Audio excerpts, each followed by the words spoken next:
Alors, bonsoir à tous, bienvenue dans un contexte particulier d'accueil dans la mairie de Visil. Donc, nous sommes très heureuses, Cathy et moi, de vous accueillir, l'équipe de la médiathèque.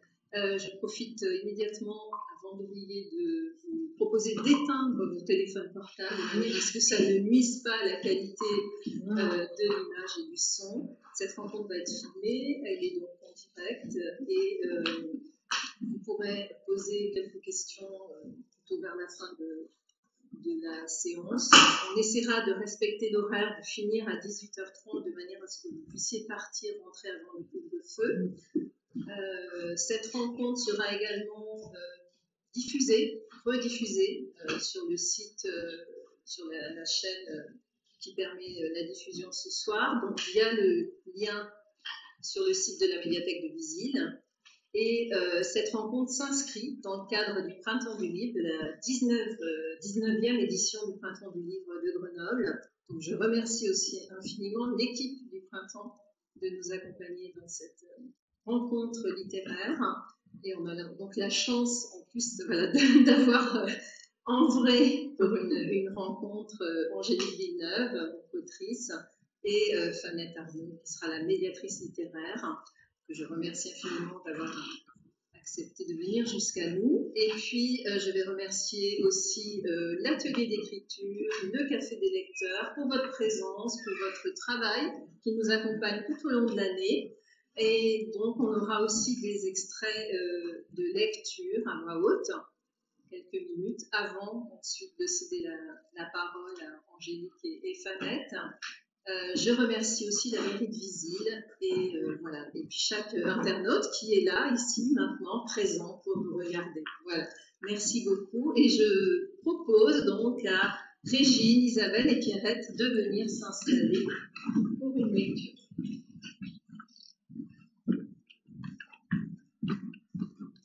Bien. Alors, dans le cadre de notre atelier d'écriture en ligne, nous avons proposé aux participants de se laisser inspirer par les titres d'Angélique Villeneuve, dont nous n'avions pas encore, à ce moment-là, pour la plupart d'entre nous, lu les ouvrages, mais nous nous sommes rattrapés depuis. Une vingtaine de personnes ont prêté leur plume à l'exercice, et voici un tout petit échantillon de ces écrits. L'histoire du pan perdu, tout d'abord, a suscité bien des inquiétudes, y compris parmi la gente animale. Ça fourmille dans tous les sens. On court, on vole, on rampe. Ça caquette, ça criaille, ça coasse. Le parc est dans tous ses états. Tout ce petit peuple est à la recherche du pan perdu. Mais Gontran reste introuvable. Gontran s'est volatilisé. Dépités, consternés, les animaux ne cachent pas leur inquiétude, voire leur angoisse. Chacun y va de sa larme. On renifle, on toussote, on se tord les pattes. Où est donc passé l'ami Gontran? Le beau, le magnifique, le majestueux Gontran. Chacun le revoit déambuler dans les allées du jardin, sa longue queue très fournie, superbe traîne blanche qui rappelle celle de la robe de mariée. Oui, Gontran est un pan blanc. Et lorsqu'il daigne faire la roue, on est ébloui par tant de beauté. Tous l'admirent, tous le vénèrent, il est la fierté du parc du Châtelet. Alors forcément, ils sont nombreux à partir à sa recherche. Un groupe de collégiens, par exemple, ou bien ces deux petites filles, Anaïs et Zoé.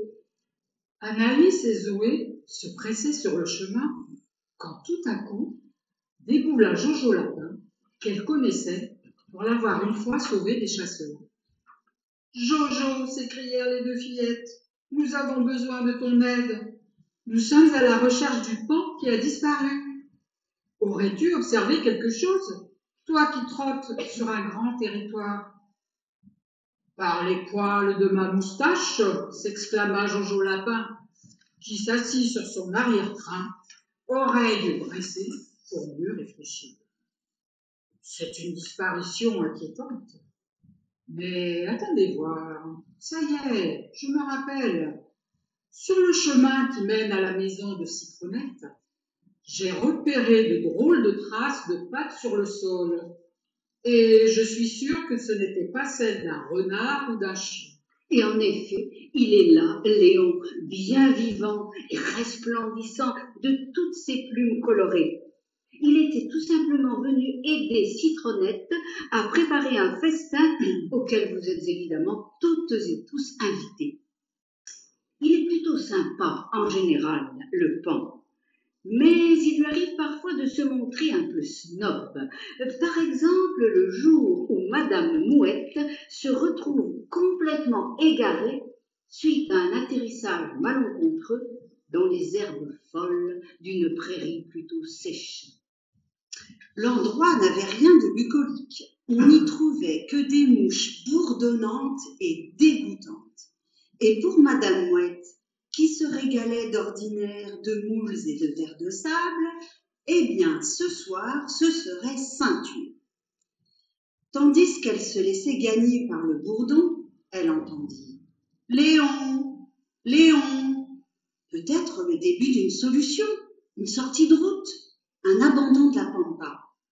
Si quelqu'un appelait, c'est qu'il devait y avoir non loin de là une maison, des humains, et donc moyen d'activer sa boussole intérieure complètement détraquée, comme ses intestins d'ailleurs qui faisaient un tintouin infernal particulièrement incommode. C'est alors qu'elle le vit s'approcher, le bien nommé Léon, queue en éventail, roulant avec en face son derrière et déployant ses atours pour en fiche plein la vue, se pavanant et caressant de ses hautes plumes le sommet des herbes. Sûr qu'il avait de l'allure, sûr qu'il en jetait, mais pas sûr du tout qu'il l'aiderait. Dans le mille, Sa Majesté passa à côté d'elle sans lui accorder une once de regard. Le grand poulpe a également inspiré plusieurs histoires. Et ce matin-là, par exemple, il est bien triste, notre céphalopode. L'eau à la couleur du goudron. Mais ce qui le rend plus malheureux encore, c'est la rumeur qu'il entend enfler autour de lui. C'est de la faute à Grand Poulpe. Il a fabriqué trop d'encre noire.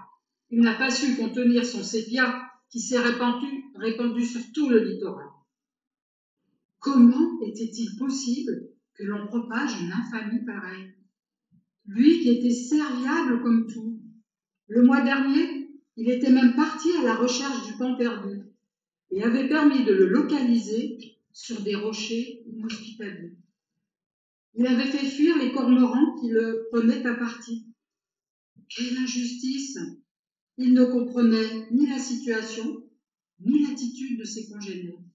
Mais heureusement, Maria va prendre sa défense. Vous êtes devenu fou?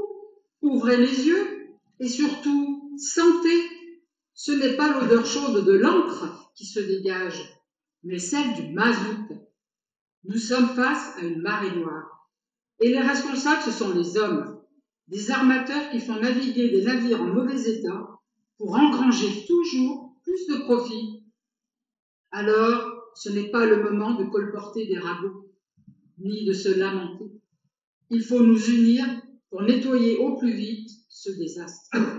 Et puis, il est un poulpe symbolique qui habite les profondeurs de l'inconscient. Ne plus y penser. Surtout ne plus y penser. Trop douloureux. Maux de ventre. Partir, que cela cesse enfin. Quitter ce territoire terrifiant où le grand poulpe règne en maître. Maintenant, avant que ne s'aggravent ces si douloureux maux de ventre. Rompre enfin, détourner son chemin, reprendre le cours de sa vie, à nouveau libre, et surtout, ne jamais plus y penser. Alors, 2 livres d'Angélique Villeneuve ont pour titre un prénom, Piccolo et Maria. Ces 2 personnages vont prendre des formes tout à fait différentes dans nos textes. Ici, par exemple, ils deviennent 2 aliens minuscules avec lesquels une villageoise va échanger au cours d'une promenade. Piccolo racontait et Maria en rajoutait, approuvant tout ce qu'il disait. On devinait qu'ils étaient liés d'une grande amitié, ces 2-là, l'une finissant les phrases de l'autre. Ainsi, ils m'ont raconté comment ils s'étaient embarqués avec 3 autres familles dans Apollo 11, où, à l'insu des autorités américaines, un certain Neil Armstrong les avait laissés monter le 21 juillet 1969. Découvrir la Terre pour de vrai. Cette planète qui ne ressemble à aucune autre fut un vrai bonheur pour eux. Pensez donc, des paysages à vous couper le souffle, où l'on pouvait respirer sans scaphandre. Au bord du ruisseau, Piccolo paisiblement médite. De joie, son cœur palpite. Au bord du ruisseau, Piccolo écoute. Piccolo observe. Piccolo accueille. Inspire, expire doucement. Stabilité. Piccolo est en paix. Ce grand paradis dont vous aviez rêvé, cette maison paisible à l'ombre des figuiers où bientôt vous alliez vivre, toi et lui et toi, n'y pense plus, Maria, n'y pense plus. La guerre est passée par là avec ses pluies de bombes aveugles. Le petit fiancé ne reviendra pas. La belle lumière s'est éteinte.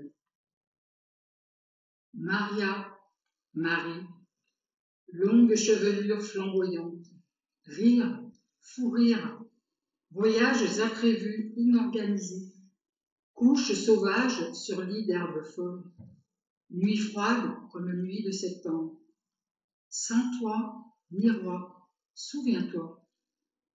Souvenirs exacerbés par la vieillesse qui s'installe, amis égarés comme fleurs d'hiver, les vies se croisent et se décroisent, laissant dans nos corps, dans nos cœurs, des traces impérissables, saveur bonheur. Et Maria, c'est encore cette adolescente qui prend conscience de la mort. Il faut bien que cela arrive un jour. La vision de son papy au funérarium avait profondément marqué Maria. Ce corps froid ne lui ressemblait pas, étranger à ceux qui l'avaient aimé. Elle aurait voulu ne jamais le voir ainsi et se souvenir uniquement de lui, irradiant de vie. Cette première proximité avec la mort l'avait irrémédiablement fait glisser de la sécurité étale de l'enfance à la douloureuse prise de conscience du caractère éphémère des choses, et un récurrent cauchemar avait un temps hanté ses nuits. Alors ce cauchemar est bien sûr raconté dans la suite du texte, mais nous ne pouvons ici vous donner qu'un tout petit aperçu des écrits de notre atelier, que je vous invite d'ailleurs à consulter sur le site de la médiathèque. Et nous laissons place maintenant à l'inspiratrice, malgré elle, de nos plumes, Angélique Villeneuve. C'est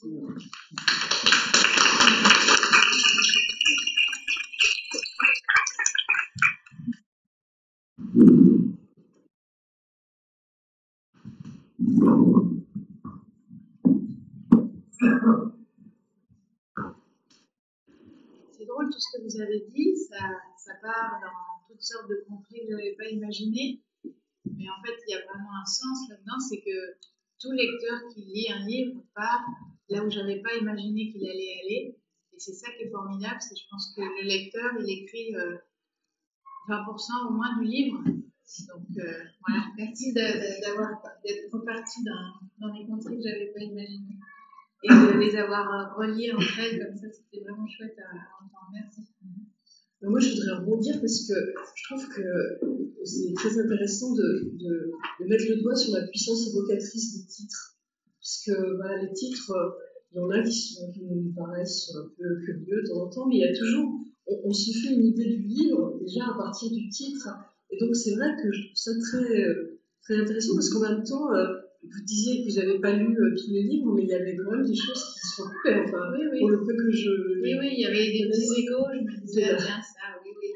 Voilà, et donc, c'est vrai qu'on oublie et que la recherche du titre est toujours un moment important pour l'auteur. Et là, justement, une question toute bête, est-ce que c'est vous qui avez choisi tous vos titres? Comment est-ce que ça s'est passé? Est-ce que ça s'est passé facilement ou difficilement? Pour la plupart, c'est moi qui les ai choisis. Peut-être, justement, Ne plus y penser, là dont vous parlez, qui est mon deuxième roman qui est épuisé aujourd'hui. c'était pas le titre que j'avais choisi. Sinon, je crois que tous les autres, c'est moi qui les ai trouvés et c'est vraiment important. Et par exemple, quand je commence un texte, là, ce qui est le cas en ce moment, j'ai besoin d'avoir un titre. Même si finalement il change, j'ai besoin de nommer le travail que je suis en train de faire. C'est vraiment important d'avoir un titre. Et pour La Belle Lumière, dont on va parler plus aujourd'hui, ça a été le titre de travail depuis le début. D'accord. Donc c'est aussi un repère pour vous dans l'écriture. Et même, oui, c'est vraiment un repère et c'est presque un but parce que le titre, il sonne juste, il sonne vrai. Et parfois, il influe aussi sur l'histoire pour que, bon, évidemment, je ne choisis pas un titre au hasard et ensuite je me dis juste qu'est-ce que je vais faire comme histoire pour que ça corresponde au titre, mais je l'oublie jamais quand j'écris. Ça, c'est sûr. Alors, c'est vrai que moi, je voudrais reciter les livres plutôt adultes dont j'ai lu neuf, puisque c'est aussi parce que je les ai rencontrés voilà, au cours de mes lectures. Donc, il y a Grand Paradis, Un territoire, Les fleurs d'hiver, 1700 et Maria. On a deux premiers que je n'ai pas eu l'occasion de lire. Voilà. Donc, tout ça pour dire que ce sont toujours des livres qui tournent autour des femmes. Voilà. Des femmes de l'ombre, des femmes souvent souffrantes, ou en tous les cas qui éprouvent une douleur, des femmes qui sont aussi dans le don, dans le partage. Et voilà, je pense que tout à l'heure on citera aussi je pensais au livre Le festin de citronnet, parce que ça faisait vraiment penser à ça, et penser au fait de vouloir aussi partager avec les gens qu'on aime, tout ça. Donc ça, c'est des thèmes qu'on retrouve toujours. Voilà. Et donc là, je reviendrai sur les autres livres, parce qu'il y a des choses qui se recoupent vraiment de manière très, très évidente. Mais ce livre parle de donc, la mère d'Hélène Keller. Donc c'est vrai que Hélène Keller, on l'a connue par le film, voilà, le célèbre film sur sa vie, Arthur Penn, c'est ça? Miracle en Alabama. Voilà. Peut-être que tout le monde, d'ailleurs, moi je connais tellement Hélène Keller, même avant de commencer ce livre, que j'imaginais que tout le monde la connaissait, mais en fait, notamment, il y a plus de femmes qui connaissent Hélène Keller que d'hommes. Et puis, peut-être c'est une histoire de génération, mais tout le monde ne la connaît pas, donc je vais peut-être dire un petit mot aussi sur qui était cette femme. C'est une femme donc, américaine qui est née à la fin du 19e dans le sud des États-Unis en 1880 en Alabama, qui était une petite fille tout à fait ordinaire. Voilà, née dans une famille de petits planteurs. Le père était directeur du journal local. Voilà, ce sont des gens qui ont un petit peu de moyens, mais qui ne sont pas non plus très, très riches. Et cette petite fille qui semble être le cadeau que sa mère a reçu, parce qu'elles ont vraiment un lien très fort, à 1 an et demi, va tomber assez gravement malade, avec de fortes fièvres, et elle va perdre à la fois la vue et l'ouïe. Et donc, ça va devenir une petite fille sauvage, extrêmement fruste, qui communique avec quelques signes, mais qui est surtout dans la colère, dans l'affrontement physique avec les gens. Et cette petite fille dont tout le monde dit qu'il faut qu'elle aille à l'asile, sauf ses parents, en particulier sa mère, va être amenée à la connaissance, puisque à 7 ans, elle ne sait pas qu'un mot existe. C'est quelque chose d'intéressant quand on écrit, d'imaginer qu'à 7 ans, on ne sache pas qu'un mot existe. Et une jeune femme venue de Boston va réussir à lui apprendre un alphabet manuel, donc qui se passe, voilà, qui n'est pas du tout respectueux des gestes barrières, qui consiste à épeler les mots les uns après les autres dans la main, voilà, avec vraiment des lettres. C'est pas un langage de signes, un signe, un mot, c'est vraiment lettre après lettre. Et cette jeune fille de 20 ans qui vient de Boston réussit à lui faire comprendre en quelques semaines qu'un mot existe. Et ensuite, Hélène va avoir une destinée absolument incroyable, être étudiante à l'université, écrire des livres. Bon, elle ne recouvrera jamais la vue ni l'audition, mais Elle va parcourir vraiment le monde, défendre les droits des femmes, les droits des handicapés. Et elle va même venir en France dans les années 50. Elle reçoit la Légion d'honneur à Paris. Et donc voilà, et cette femme, elle est morte en 68, donc il n'y a pas si longtemps. Enfin, j'ai été très, très rapidement sa contemporaine. Elle m'a beaucoup marquée parce que quand j'avais 8 ans, j'ai vu un film que Arthur Penn a nous parlé, Miracle en Alabama, qui raconte le petit moment justement de l'accès à la connaissance à travers cet alphabet. Voilà. Et donc cette femme très, très célèbre, j'ai voulu m'intéresser à être à côté d'elle, voilà, comme je fais dans la plupart de mes livres. Voilà. J'essaye c'est comme au cirque, il y a une poursuite avec le clown, la cavalière au milieu, et puis moi j'aime bien regarder ce qu'il y a au bord, en fait, au bord de cette lumière. Je trouve que l'ombre est encore plus grande, et encore plus dense, et encore plus mystérieuse. Et Hélène, elle avait beau ni voir, ni entendre, elle a été extrêmement regardée, commentée, on a beaucoup écrit sur elle, mais sur sa mère, on n'a jamais rien écrit, ni en anglais, ni en français. Et donc, ça m'intéressait d'aller creuser là. Je ne vais pas répondre à toutes les questions que vous avez préparées. Mais ce qui est amusant, c'est que vous parlez de lumière tout de suite.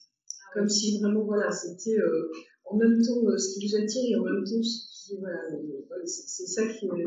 Et dès le début, d'ailleurs, je voulais en parler, le mot belle lumière est utilisé plusieurs fois dans le livre, sans qu'il y ait vraiment un sens complètement défini, d'ailleurs.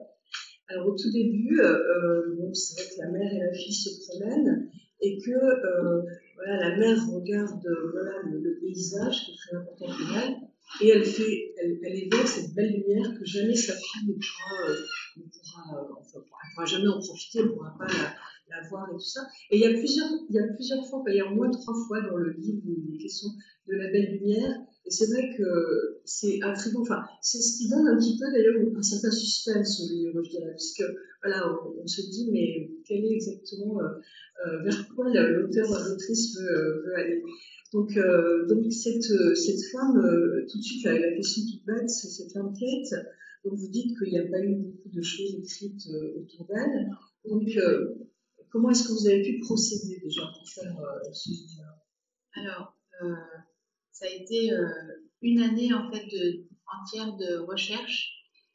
Donc, un jour, vraiment, je me souviens, j'étais sur la plage et il y avait beaucoup de bruit et j'avais envie de m'en aller parce que j'aime pas trop le bruit et je pouvais pas partir parce que pour partir de cette plage, il fallait prendre le bateau. Et donc, je me suis dit, arrête de râler et trouve un sujet de livre. Parce que j'étais dans une période entre 2 livres et généralement, ça ne marche pas. Et ben là, ça a marché. Je me suis tournée et sur la plage, à côté de moi, il y avait une jeune femme qui était en train de lire le livre d'Hélène Keller, un des livres qu'elle a écrit quand elle avait 20 ans. Et en fait, ça a été là aussi comme une lumière qui m'a touchée. Je me suis dit, mais voilà, en fait, ça va être ça mon sujet. Et ça va surtout pas être Hélène Keller, dont j'ai vraiment pas l'impression qu'elle a besoin de moi. Si sentait que quiconque ait besoin de moi, mais je me suis dit, je vais écrire sur quelqu'un qui est à côté d'elle, qui est derrière elle. Et ça m'intéresse plus d'écrire sur ceux qui n'ont pas de voix. Alors Hélène, elle en avait sans en avoir. Quelqu'un qu'on n'a pas regardé, qu'on n'a pas écouté. Et donc très vite est venue l'idée que ça allait être sa mère. Mais à l'époque, j'avais le souvenir de ce film, donc Miracle en Alabama.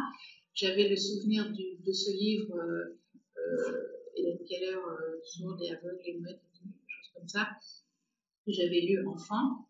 Donc c'était vraiment quelque chose lié à l'enfance, mais j'avais aucune idée de ce que j'allais trouver, de ce qui existait. Je suis rentrée, voilà, c'était la fin des vacances, je suis rentrée à Paris et j'ai tapé le nom d'Hélène Keller. Et là, il y a des millions d'occurrences sur Google, c'est absolument incroyable. Et il y a notamment un fonds d'archives numérisées puisque quand elle avait 8 ans, elle est partie à Boston et elle a été dans un institut pour aveugles. Et cet institut Perkins a un fonds d'archives Helen Keller absolument incroyable, puisque je crois qu'il y a 176 000 pièces numérisées sur Helen Keller. Donc il y a des articles, mais il y a des photos, mais il y a aussi des lettres dont on ne sait pas qui les a écrites, ni donc tout ça en anglais évidemment, et des lettres manuscrites de gens, voilà, pendant toute sa vie. Hein. Elle est morte assez âgée, hein, puisqu'elle est née en 1880, elle est morte en 1968. Et sur sa mère, il n'y avait presque rien, puisque en fait on ne parlait d'elle chaque fois qu'en regard. C'est toujours les mots de regard et de voix et de lumière dans cette vie d'ombre aussi. On parle de Kate en regard de sa fille et jamais pour elle-même. J'ai lu aussi des lettres qu'elle a écrites, qu'elle a envoyées au directeur de l'Institut notamment. Mais j'avais assez peu de choses sur elle. J'en avais beaucoup sur la fille. J'en avais beaucoup sur Anne Sullivan, qui est donc cette jeune fille venue de Boston. Mais j'avais peu de choses sur elle, mais suffisamment pour écrire. Et ce que je ne voulais pas faire, c'était une biographie, parce que c'est pas mon travail, ça m'intéressait pas spécialement de faire ça. Donc tout ce qui est dit dans La Belle Lumière est vraiment étayé sur quelque chose, je pense, de très sérieux. Hein. J'ai passé une année entière, voilà, tous les jours à travailler sur ces archives. Mais il y a aussi de la fiction. Il y a aussi moi là-dedans, il y a aussi ce que j'imaginais qu'elle pouvait ressentir. Il y a des personnages, elles sont dans cette petite plantation. Il y a des domestiques noirs qui sont des anciens esclaves. On est en 1880 et la guerre de sécession se termine en 65, donc c'est vraiment très peu de temps après. Donc les Noirs ne sont plus esclaves sur le papier et dans les faits un peu quand même. Et donc j'ai essayé déjà de faire beaucoup de recherches sur comment c'était de vivre dans ce paysage. Donc je suis même allée sur Google Earth pour voir la petite ville voilà, qui s'appelle Tuscumbia dans l'Alabama, regarder comment c'était autour, quels arbres il pouvait y avoir, comment le fleuve, voilà, chercher des archives sur la ville à l'époque.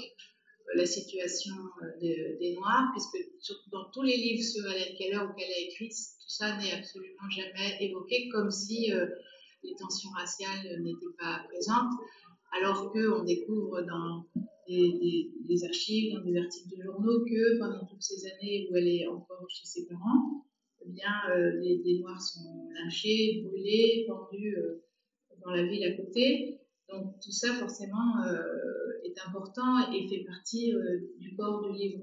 Je voulais vraiment que le pays, le paysage, la poussière que j'imaginais soit aussi présente dans le livre. Donc j'ai imaginé les esclaves, c'était presque des esclaves, enfin, les domestiques avec qui elle était en rapport, donc une cuisinière, plusieurs servantes qui s'occupaient du linge, de la maison, qui s'occupaient du jardin, de la plantation, des animaux. Donc j'ai dessiné des personnages.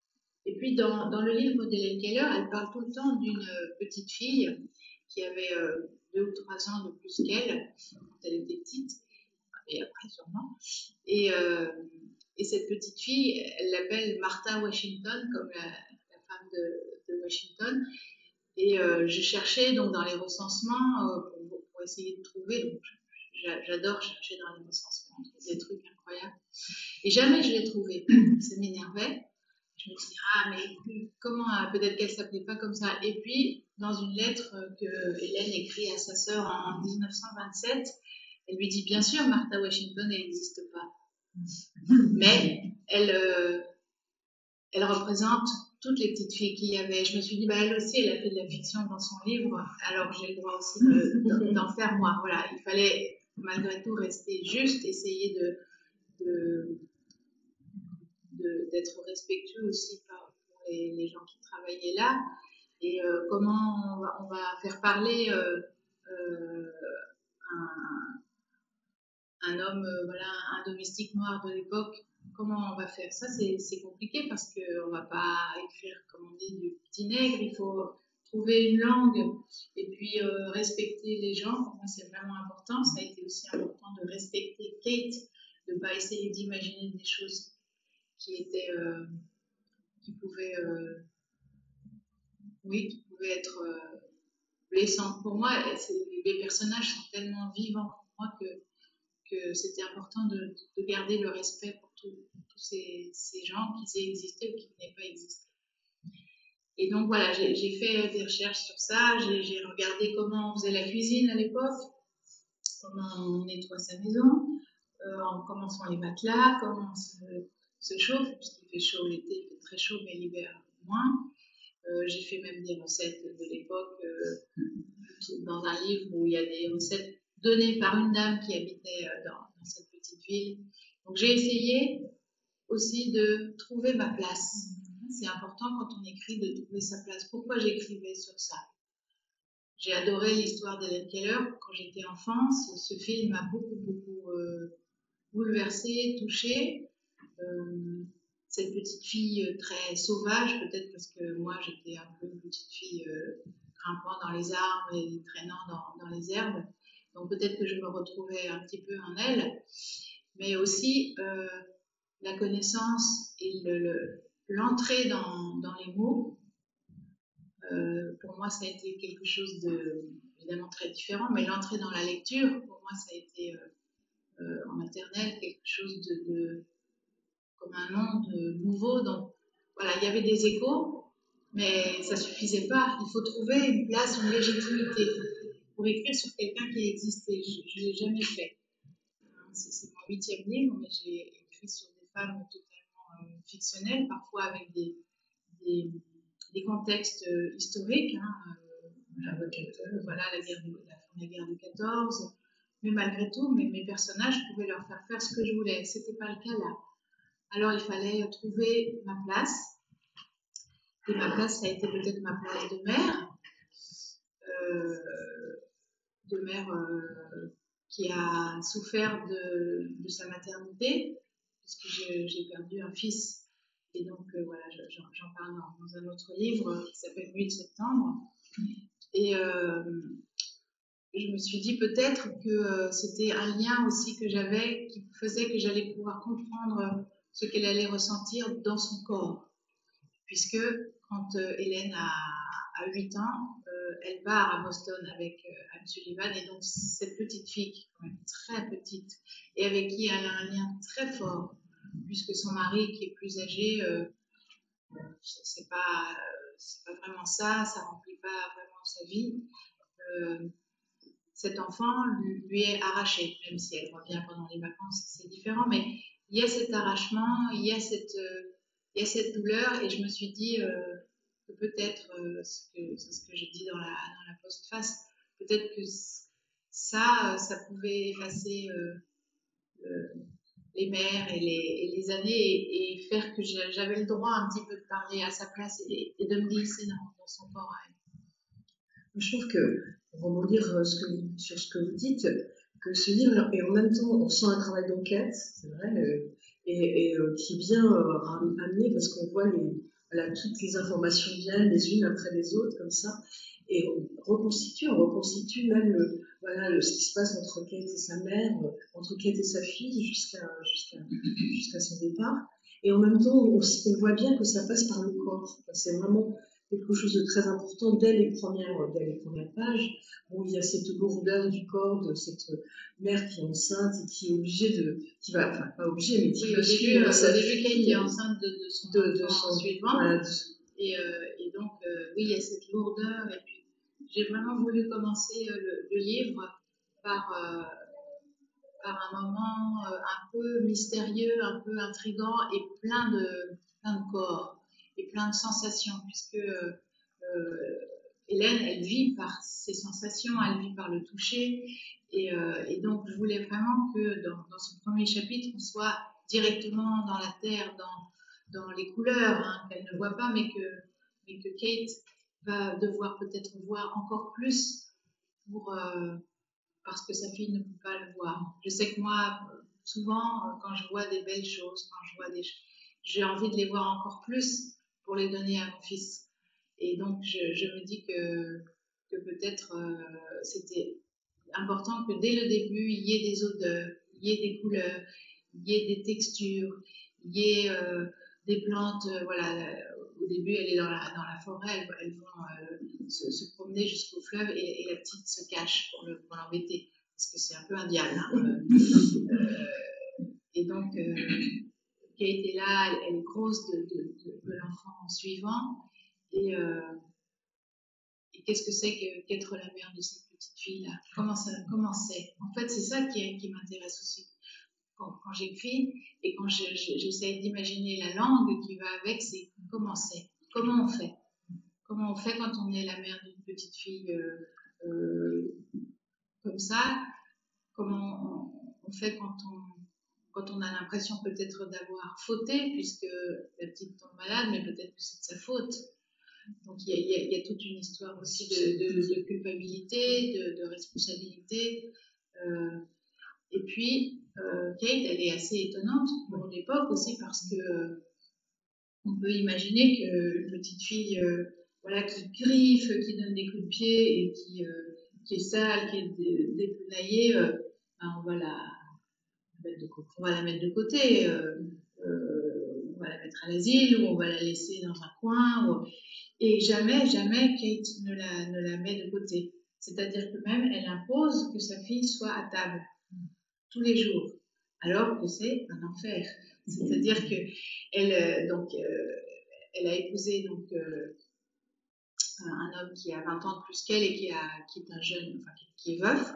Donc elle a une vingtaine d'années et lui 40. Il a deux fils, donc il n'apprécie pas trop leur belle-mère. Et donc à table il y a du monde. Il y a la tante qui habite là aussi, la tante qui n'a pas d'enfant ni de mari. Et Hélène tourne autour de la table, met ses mains dans toutes les assiettes, mange comme ça, et bien jamais Kate n'a voulu, même s'il y a des invités, jamais elle n'a voulu la mettre de côté. Alors que la pression sur elle est forte, notamment de ses frères, des frères de Kate. Et donc, c'est aussi un personnage assez incroyable Ouais, elle se tient vraiment debout avec sa fille, qu'elle porte et à qui peut-être elle passe beaucoup de choses. Mais elles ont un lien, et ça m'intéresse toujours. Voilà, le lien d'un corps à un autre, que ce soit d'un homme à une femme à une femme, ou d'une mère à un enfant. C'est vraiment passionnant d'écrire sur ça et d'essayer de trouver une langue pour le faire. Mais ce côté charnel, d'ailleurs, enfin, c'est vraiment tout à fait charnel. On sent, voilà, elle la tient dans les bras, quelle qu'elle soit, enfin, même si, voilà, elle est absolument dégoûtante ou pleine de boue, tout ça. Enfin, il y a vraiment cette nécessité. Et c'est vrai que c'est quelque chose qu'on retrouve aussi dans vos autres livres, par exemple dans Maria, le fait que cette grand-mère, pourtant c'est une grand-mère, veuille toucher ses petits-enfants, donc, voilà, puisqu'on les tient à distance et qu'elle, voilà, on ne sait pas quel est le sexe de la deuxième, mais il y a ce côté, le fait de connaître les gens par la peau, par l'odeur, enfin ça c'est vraiment quelque chose qu'on retrouve, même dans Fleur d'hiver quand elle parle de sa fille, il y a toujours ce côté-là qui est très, et puis ce côté aussi, je veux dire par exemple, on a l'impression qu'il y a la bouche qui est très importante, hein, on voit que Kate, elle connaît les choses par la bouche, mais elle lui fait sentir, enfin, les fleurs, elle lui donne à manger, c'est peut-être l'habitude qui décide, puisqu'elle a l'air vorace, mais en même temps, c'est une façon, moi j'avais un oncle qui mangeait les fleurs, donc je me dis que c'est une manière de les approcher, et puis voilà, ça faisait penser aussi aux mères nourricières, par exemple, dans un territoire, cette femme qui est une femme dévouée à des enfants dont on ne sait pas exactement quel est le lien qu'elle a avec eux, elle les nourrit. Enfin, il y a tout cet aspect aussi qu'on connaît bien quand on est une mère, hein, en général, pour la plupart, quoi. Il y a ce côté où il faut absolument quand même, voilà. Il y a un côté nourricier, alors on peut nourrir de différentes de façons. Hein, la cuisine, moi j'aime bien faire la cuisine et je fais souvent la cuisine pour mes filles, j'ai 2 filles aussi, ou pour les autres. Mais on peut nourrir ses enfants et ceux qu'on aime de moult façons, par les bras, par les yeux, par l'embrassement, enfin, en ce moment ça manque, hein, ça manque de prendre les gens dans ses bras. Mais donc c'est vraiment quelque chose qui est très présent dans mes livres. Il y a beaucoup dans mes livres aussi d'étreintes non sexuées, de consolation, dans Les Fleurs d'hiver, il y a une scène où mon héroïne pleure, comme si les larmes de l'autre qui est dans le malheur montaient à travers elle et réussissaient à sortir dans celle qui console, puisque celle qui est dans le malheur n'y arrive pas. Donc vraiment, pour moi, il y a une espèce de porosité entre les corps, et c'est comme ça aussi que l'amour passe. Parce que l'amour, c'est important aussi dans mes livres. Et je trouve que, justement, il y a déjà, enfin, elle a déjà fait un travail de communication avec sa fille. C'est ça qui est quand même, moi je trouve que c'est quand même une mère assez exceptionnelle, d'abord parce qu'elle se tient droite et qu'elle résiste aux influences, mais en même temps, elle ne dit jamais, elle renonce pas, quoi. Elle dit qu'il faut avoir plus de courage, mais en même temps, voilà, et elle crée, grâce à cette proximité du corps, justement, des moyens de communiquer, puisque elle a compris qu'en tapant sur le sol, elle peut lui faire ça. Des vibrations, oui, pour que la petite sache où elle est. Et puis, elles ont mis au point toutes les deux des signes, quand même, mais qui ne sont pas, ça c'était intéressant aussi à étudier, c'est que ces signes ne sont pas un langage. C'est-à-dire que Hélène, elle sait si elle a faim, elle sait vraiment, elle a des signes assez précis. Elle sait mimer, par exemple, une tartine beurrée. Alors, ça, je l'ai lu, hein, elle mime la scie du pain, et ensuite elle mime le tartinage avec le couteau. Donc, on peut imaginer que sa mère ou la cuisinière lui a montré comment ça se passe. Donc, ça, elle se fait très bien comprendre. Elle veut ça. Hein, à l'époque, on faisait déjà des crèmes glacées. Donc, voilà, il y a une espèce de sorbetière avec de la glace qu'on vient livrer. Eh bien, elle sait mimer ça aussi. Elle mime des frissons, elle mime la manivelle. Donc, elle sait mimer, je crois, une soixantaine je ne sais plus si c'est 30 ou 60. Enfin bon, en tout cas, un nombre important de signes. Mais ce sont des choses qui sortent d'elle, mais qui en aucun cas ne vont entrer. Donc, elle peut dire je veux ça. Ce sont des outils pour être contentée et immédiatement, sinon ça tourne mal. Mais donc, ça n'est pas un langage, c'est un moyen de survie qui est tout à fait utile, ça c'est sûr. Et puis, elle s'est signée aussi un geste avec sa mère, donc c'est toucher la joue, mais sa tante, celle dont je parlais, la sœur de son père, qui vit avec eux, alors je crois que c'est le ruban sous le bonnet, hein, à l'époque les femmes portent des chapeaux, des petites capelines ou des petits bonnets. Son père, c'est le journal, il travaille au journal, et on ne va pas trop le déranger. Ses frères, chacun a un signe, mais malgré tout, ça n'est pas un langage. Et puis voilà, vers 7 ans, alors qu'elle devient plus forte, qu'elle a déjà griffé, mordu sa grand-mère, tout le monde, on fait vraiment comprendre, notamment Kate, j'ai trouvé des lettres qui lui disent maintenant, ça va bien, quoi. Elle va aller à l'asile, c'est fini. Et là, elle va pas lâcher. C'est vraiment elle qui va être au départ de cette Kate. Elle s'appelle Kate. Elle va chercher Kate avec un QU, puisque c'est elle qui va trouver cet institut à Boston et qui va demander à son mari. À l'époque, c'est quand même on demande au mari, mais enfin. Arthur va envoyer une lettre au directeur, et ils vont réussir à ce qu'on leur envoie cette jeune fille totalement inexpérimentée qui a 20 ans, qui vient du Nord, donc qui est une ennemie, hein, puisque là, vraiment, le Nord et le Sud, c'est encore tellement présent sûrement aussi dans le paysage, et puis chacun a perdu des gens dans cette guerre qui a été terrible, et donc cette fille qui a eu des problèmes aux yeux, qui est d'origine irlandaise, est vraiment les Irlandais ne sont pas du tout bien vus, hein, c'est à peine mieux que des Noirs. Cette jeune fille qui a été opérée, donc qui voit mieux, mais qui a quand même souffert pendant toute sa vie des problèmes, des douleurs aux yeux, elle arrive là-dedans, dans cette famille, avec cette petite fille qui est une tyran, hein, qui fait tourner la famille en bourrique. Elle va réussir, elle a un tempérament absolument incroyable. Cette Anne Sullivan, elle est très jolie, d'ailleurs, on voit sur les photos, avec ses petites dents en avant, elle est très, très jolie. Et elle se retrouve donc avec cette petite fille qui est sale, qui est mal peignée et qui a un œil, ça on le voit, j'ai trouvé qu'une seule photo où on la voit de face si vous regardez sur internet, elle est toujours de côté puisque son œil gauche en fait était très protubérant.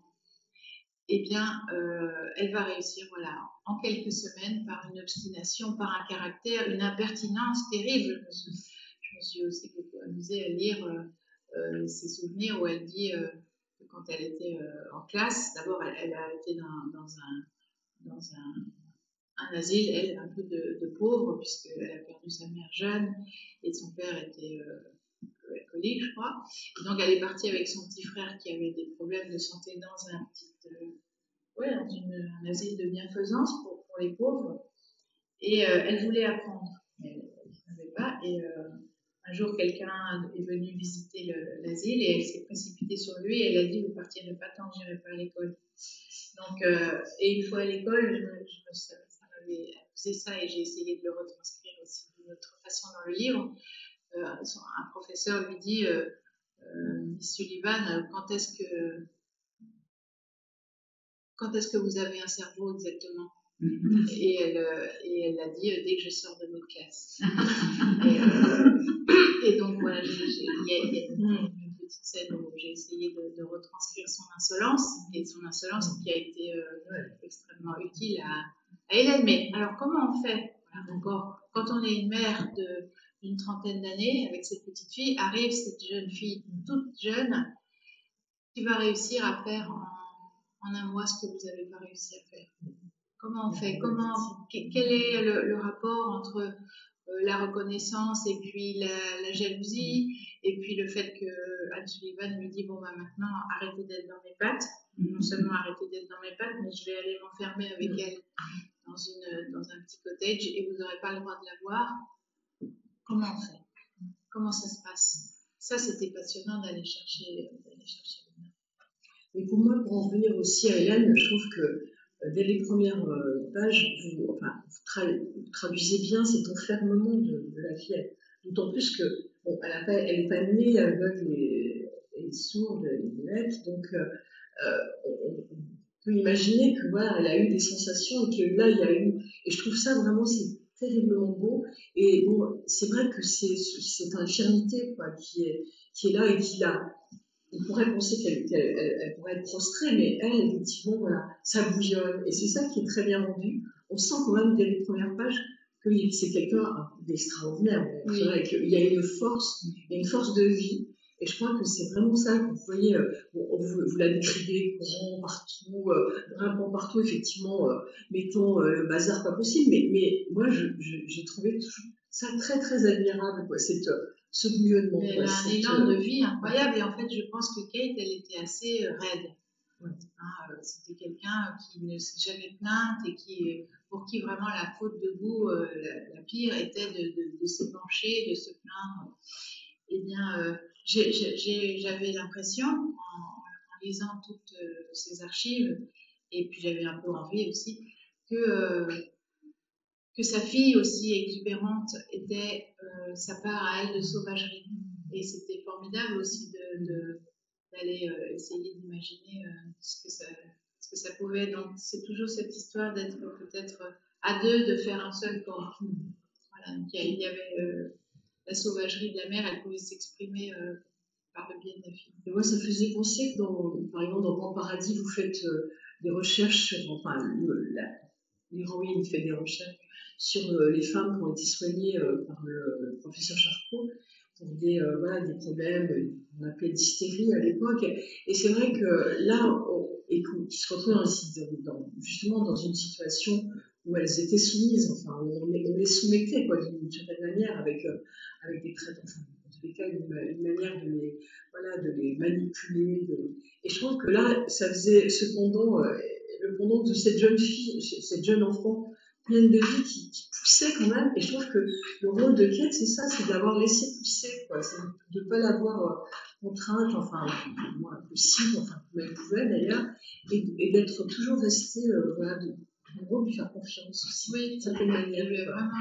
elle lui a vraiment fait confiance, puisqu'elle a cru, même si ça lui a déchiré le cœur de voir les empoignades qu'il y a eu au début avec M. Sullivan, hein, c'est difficile, hein, quelqu'un qui vient et puis dont on voit qu'elle se bat avec son enfant alors que c'était la reine.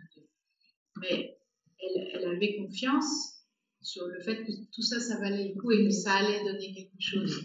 Et alors ça a donné quelque chose d'absolument qui dépassait tout ce qu'elle avait pu imaginer, puisque parfois Hélène, elle fait peur, hein, à partir du moment où elle commence à parler, hein, avec son alphabet, à écrire, hein, puisque 1 an après avoir compris qu'un mot existe, elle écrit des lettres en anglais, en français, en allemand. Hein, à la fin du livre, je retranscris dans le texte une lettre en français qu'elle envoie au directeur de l'Institut des aveugles. Et puis, elle veut tout savoir. Elle a une espèce comme si cette soif qu'elle avait, elle veut tout savoir et ensuite elle veut tout dire. Donc, à un moment, je disais que, par exemple, quelqu'un lui disait, mettons par exemple, tiens, mon pantalon est en coton. Et hop, elle vous raconte l'histoire du coton depuis l'Antiquité, pendant des heures, et puis dans une espèce de... Enfin, parfois même Anne Sullivan, qui a l'air d'avoir un sacré caractère, a du mal à la suivre. Il y a eu aussi, quand elle avait, pareil, 8 ou 9 ans, elle apprend, je ne sais pas comment, qu'une petite fille norvégienne, sourde et aveugle, avait réussi à apprendre à parler. Ça a été un peu le truc de sa vie. C'est-à-dire que, bien sûr, les sourds peuvent parler, mais déjà, ils peuvent aussi s'aider en voyant les lèvres bouger, ce qui n'est pas son cas. Et elle n'a eu de cesse, à partir de la minute où elle a su que cette petite fille avait réussi à faire ça, d'y arriver elle aussi. Donc elle a été voir un professeur qui était absolument stupéfié et elle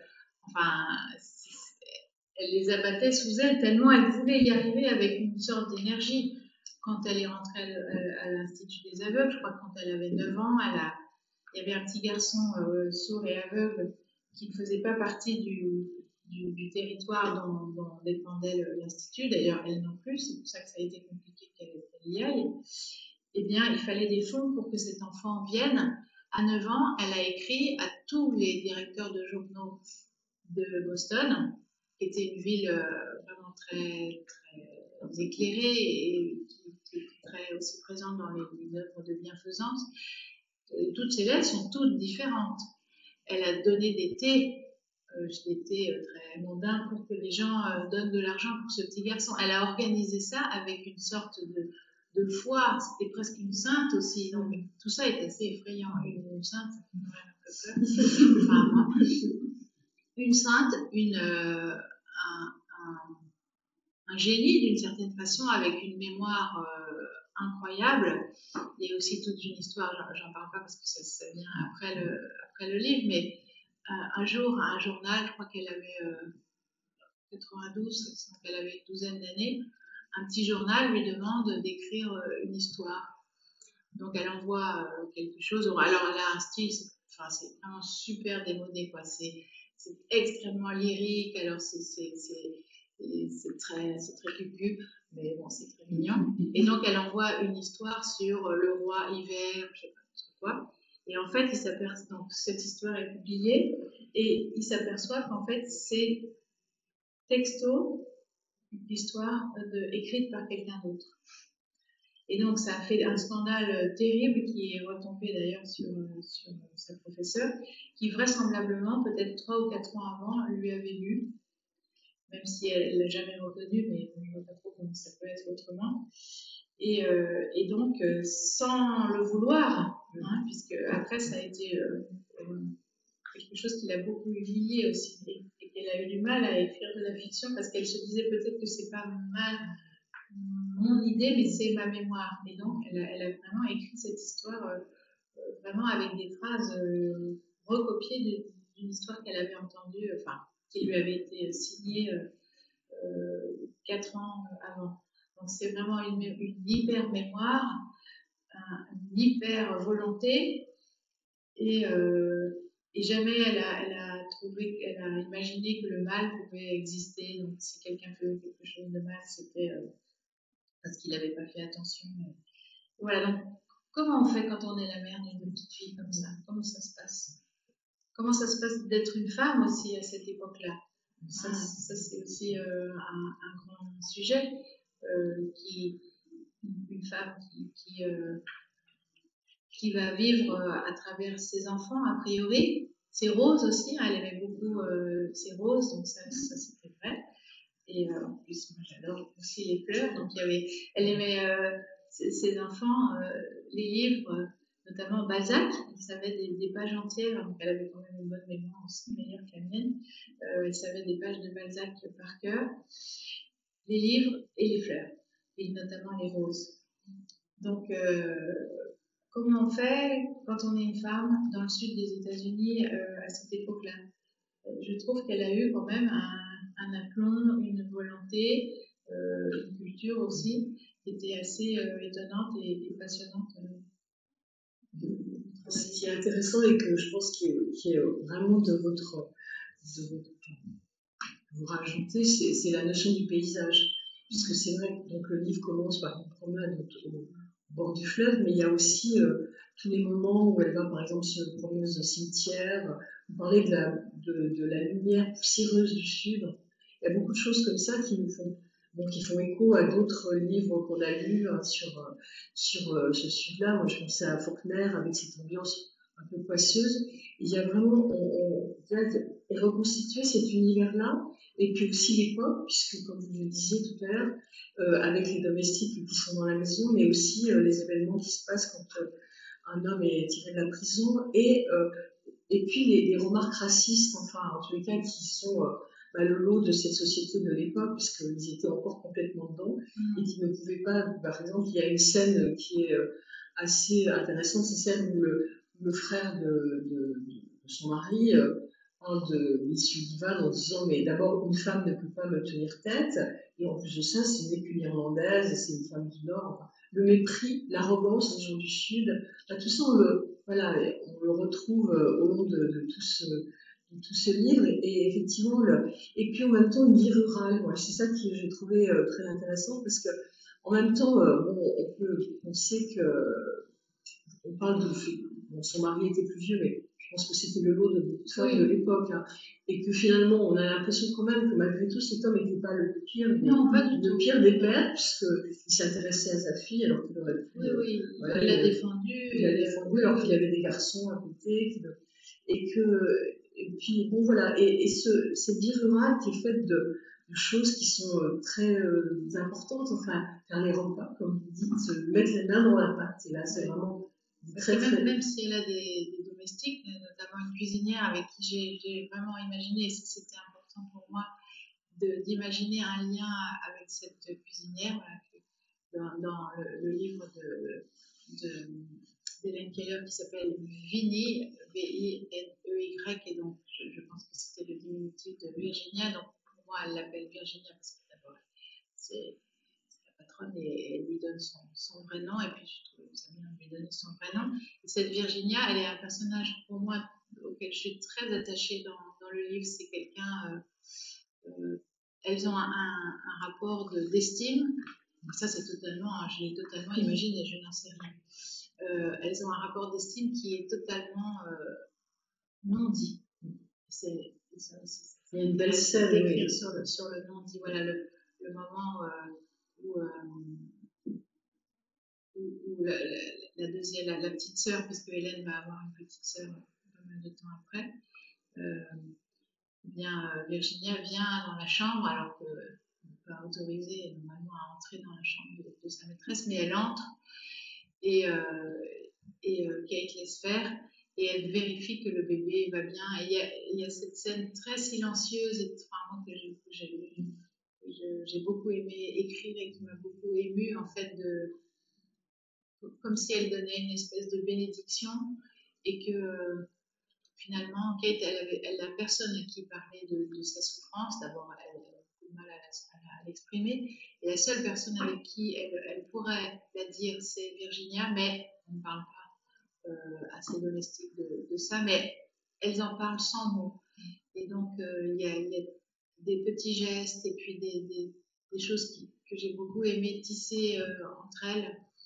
Et c'était important pour moi que Virginia soit aussi un pilier pour elle. Mais Kate, elle a beau venir d'une famille plutôt aisée de Memphis, on appelle Memphis Belle, donc c'est plutôt une jeune fille quand elle arrive à 20 ans, elle sait absolument rien faire. Elle ne sait pas recoudre ses chaussettes, elle ne sait pas faire la cuisine, et donc il va falloir qu'elle apprenne tout.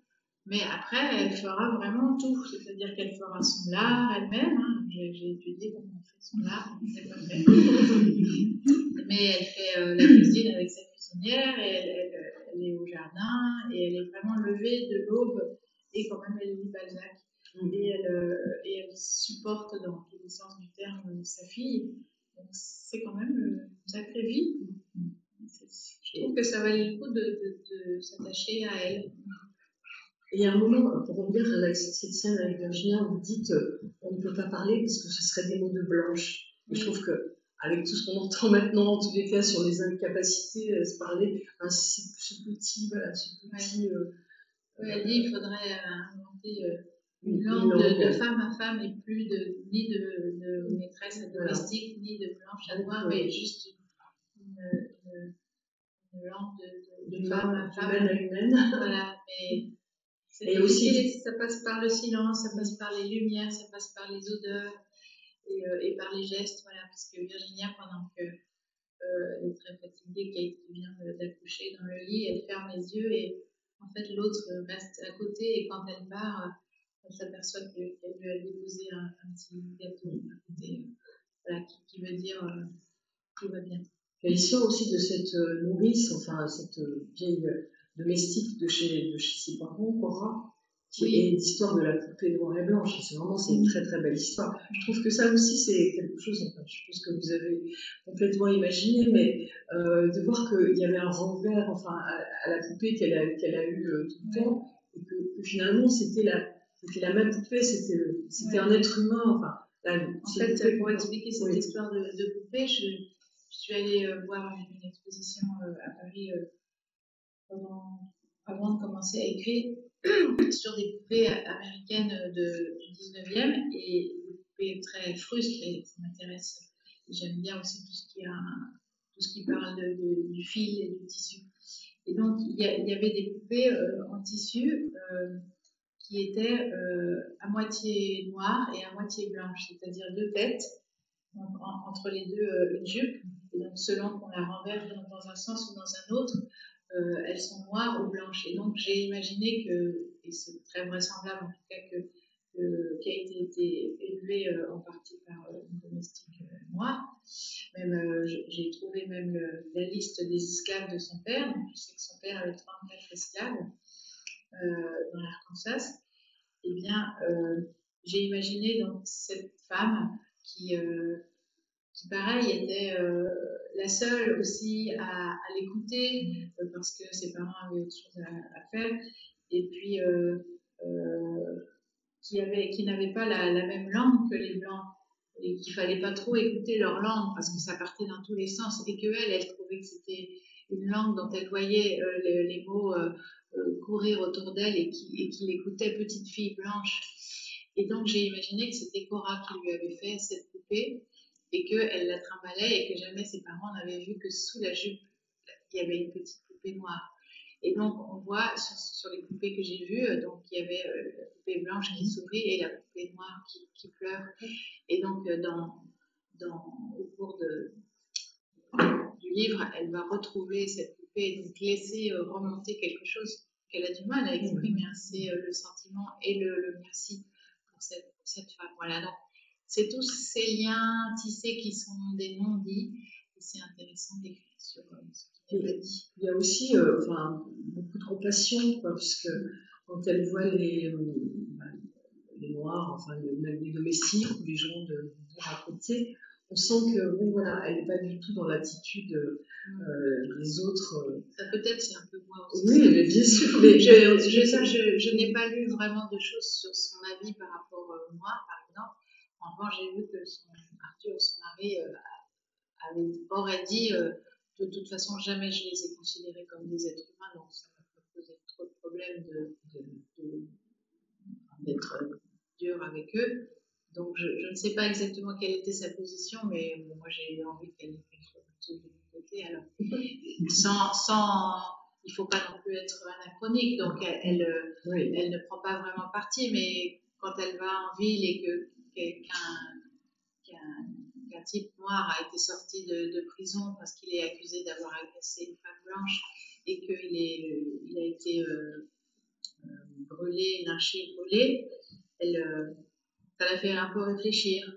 Elle rentre avec l'odeur de se brûler dans le nez et se demande qu'est-ce qu'elle aurait fait si ça avait été quelqu'un qu'elle connaissait, parce que le noir c'est quelque chose, mais ceux qui travaillent autour d'elle et auxquels elle est attachée, malgré tout, qu'est-ce qu'elle aurait fait?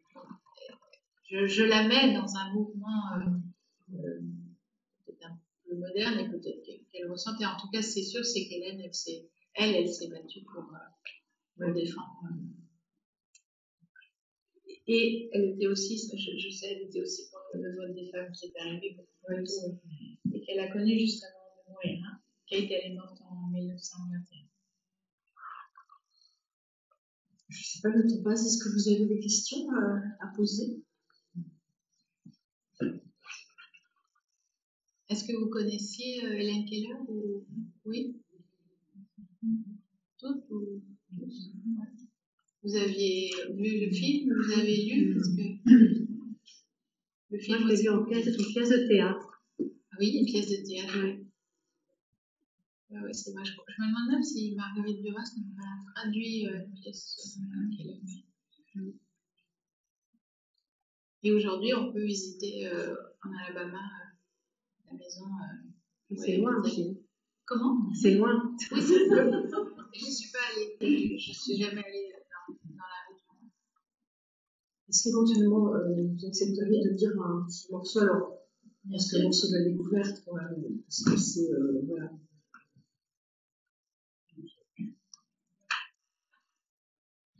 On est bon dans les temps, ça? Oui. Je sais pas, c'est là parce que si... D'accord.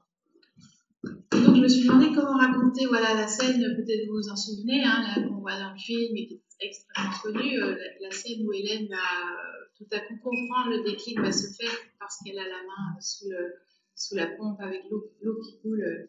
Comment raconter ça sans raconter quelque chose qu'on a déjà entendu 1000 fois, même si évidemment je devais le raconter. Donc j'ai voulu me mettre encore à côté, donc j'ai imaginé que Kate n'était pas présente et que donc elle arrive juste après. Donc là, au début, elle est dans le potager en train de jardiner, enfin de s'occuper des légumes. Et puis Virginia est apparue à l'autre bout, près des rangées de courges. Le fichu jaune de Virginia par-delà les jeunes plants de tomates. Les bras levés de Virginia, qui battait l'air sans qu'aucun son ne jaillisse de sa bouche. Kate a essuyé ses paumes et s'est dirigée vers elle, scrutant son visage pour comprendre si ce qu'il annonçait était bon ou mauvais. C'était difficile à dire. Elle a su simplement qu'il fallait venir. Virginia ne s'avancerait pas d'un mètre supplémentaire. La cloche sonnait soudain, et ce n'était pas l'heure du repas. La cloche sonnait encore, comme pour annoncer la naissance d'un veau. Au bout d'une portion de terre, qui à mesure qu'elle marchait semblait s'étirer sur des dizaines de pas, le fichu jaune de Virginia luisait comme une flamme. Ça date de moins d'une demi-heure, a dit Miss Sullivan, aux yeux écarquillés lorsque Kate l'a rejoint au pied du magnolia. Moins d'une demi-heure. Enfin, elles y étaient. Hélène était entrée dans le royaume. Kate a regardé sa fille à la manche mouillée, qui trottait les mains en avant autour d'elle, dans un état d'excitation intense. Holly, c'est la nurse de la petite sœur, Holly était là, de côté. Elle serrait Mildred dans ses bras et la regardait. Virginia la regardait aussi. Ses lèvres bougeaient. Le dehors était devenu le dedans, le dessous, le dessus. Miss Sullivan a pris une minute pour lui expliquer ce qui s'était passé. Hélène, comme ils le savaient tous, ne parvenait pas à faire la distinction entre un verre et ce qui se trouvait dedans. L'eau, le lait, le café ou le thé étaient systématiquement confondus avec leur contenant. Se rappelait-elle? Elle se rappelait. Alors, prise d'une subite impulsion, agacée, Miss Sullivan avait entraîné l'enfant jusqu'à la pompe. Elle avait maintenu sa main sous le jet, tandis que dans l'autre, elle épelait sans fin les lettres du mot. À leurs pieds, la grille débordait E-A-U, E-A-U, E-A-U de gros bouillons froids. Après 2 ou 3 minutes de ce manège, a rapporté Miss Sullivan, la figure d'Hélène avait brusquement chaviré. C'était fait. La porte, à l'intérieur d'elle, s'était ouverte d'un coup et en grand. Un mot pour chaque chose. Elle avait compris et réclamait depuis cet instant qu'on lui nomme ce qu'elle trouvait sur sa route, les plantes et les objets, la pompe et le buis et le caillou et l'herbe. Regardez-la! Miss Sullivan riait, les joues trempées de larmes, exultait. Lorsque Kate s'est approchée, Hélène s'est jetée contre elle en grognant et dans sa main a fait galoper ses doigts. Les lettres explosaient entre ses phalanges à la manière d'irrépressibles spasmes. C'étaient des mots choisis, pensés. La main de l'enfant était encore si glacée par l'eau de la pompe que bouleversée Kate la portait à sa bouche pour la réchauffer. Mais Hélène, échappant au baiser maternel, la tête renversée d'effroi ou de ravissement, est repartie à l'assaut de Miss Sullivan. Le piquet de bois, le bâton, la rose. D'autres domestiques se sont joints au petit groupe, déjà sur place, arrêtés dans leurs tâches, s'avançant, alertés. Rena, Jewel, dont le nez plissé trahissait l'inquiétude. En retrait, Kate a aperçu Yates, dont le sourire édenté ricochait toujours sur les sourires des autres. Ce jour-là, 5 avril, Hélène a avalé les voix de tous ceux qui étaient présents. Elle voyait, elle parlait. Les autres n'étaient plus que statues médusées. Mais encore un tout petit peu. Plusieurs minutes ont passé. Rena, dans la crainte d'être réprimandée si elle interrompait trop longtemps son travail, a fini par rompre le sortilège en s'effaçant à l'abri de la cuisine, suivie par Virginia.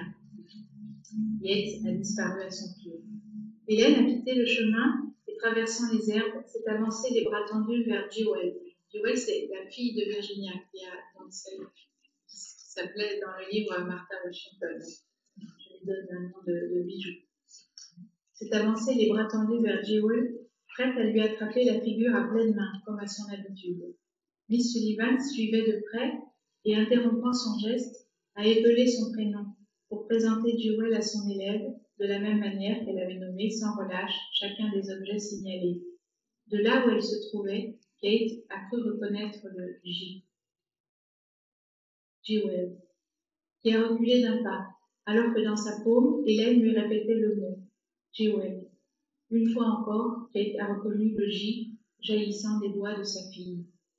Mais ce dialecte nouveau, Jewel n'en savait rien. Quelque chose du lien entre les deux petites était en train de se rompre, dont Hélène n'avait pas conscience, mais que Kate a décelé aussitôt, sans imaginer à quel point cette rupture pourrait se propager. C'était soudain une langue adulte, une langue de blanche, qui s'élevait entre elles. Hélène semblait à cet instant en proie à une vive réflexion. Son œil béait affreusement et ses membres tremblaient avec une telle force que Kate s'est avancée pour lui porter secours. Du bras, Miss Sullivan a stoppé son élan. Alors, elle s'est tenue là, à l'écart, mâchant son souffle dans l'attente de ce qui viendrait, le devinant subitement. Hélène a appliqué sa main droite sur sa propre poitrine. Et dans la gauche, les doigts de Miss Sullivan, lentement, sont venus sont venus délivrer un mot. Kate a épié chacune des lettres. Elle a reconnu le H.